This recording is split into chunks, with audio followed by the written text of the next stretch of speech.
So there's an idea called the pratfall effect. So we don't use this term in the UK, but I think in the 1960s in America, it meant a small blunder. So what happens in the original study, there's a guy called Elliot Aronson who's at Harvard. He gets his colleague to take part in a quiz. He then gives his colleague all the answers to the quiz questions. So the guy, absolute steamrollers the opposition, looks like a genius, wins this quiz by miles, gets 92% of the questions right. But then as the quiz is finishing, he makes this pratfall. He makes a small blunder. Now, he spills a cup of coffee down himself. Now, Aronson records this and he plays an audio version of this clip to listeners.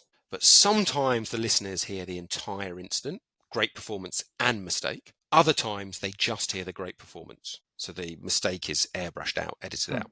And what he finds is that people are significantly more, we're talking 45% more likely to find the contestant appealing if they hear the mistake and the great performance. So he calls this the pratfall. Okay, because like they want to shine a little bit of a lantern on your problem or something like that. Yeah. So the argument I think would be, if you're thinking of using this commercially, most advertisers brag. So if you admit, and actually most people on dating sites brag. So if you admit like any type of flaw, you will stand out. This is the Avis we're number 2 type of thing.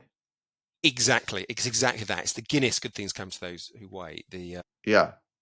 Heinz ketchup thing. Yeah. Really slow. The other thing it does is I think makes you feel a little bit more human. It makes your other claims more believable because admitting a flaw has tangibly proved we know everyone and every product has flaws. So if you don't know what those flaws are, you're always like something. But if they shine a lantern on their flaw, then it's like, oh great, okay, I know I can live with that.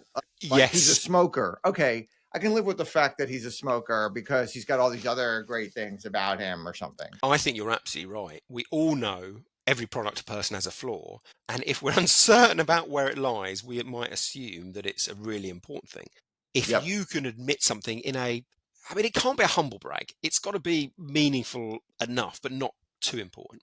And then the really clever bit is if you admit the right flaw, you can emphasize a mirror strength. So if you're a product and you say, we're really expensive, what people assume is, well, if it's really expensive, they're probably going to be high quality. So often humans think that weaknesses and strengths are two sides of the same coin. So if you pick the right flaw to admit, you can then emphasize a core strength. And that's what Avis did in your example. I work too much, which might mean I'm rich.